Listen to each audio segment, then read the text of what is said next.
desagertaraztea, eta horrekin batera beldurrezko sentsazioa sortzea herritarren artean, altxamenduaren aurkako edozein erreakzio eteteko izan ziren helburua.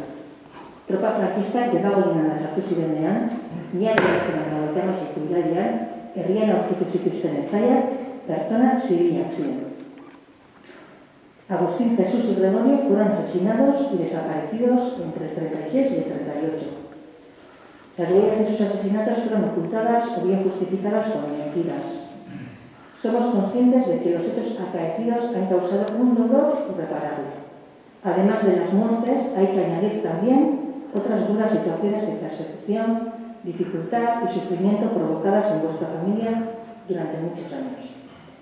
Durante la preparación del acto, con vosotras y vosotros, en las entrevistas, han estado muy presentes Vicenta Manaluni, Encarnación Basurto y Virginia Monge, las viudas de Jesús, Agustín y Gregorio.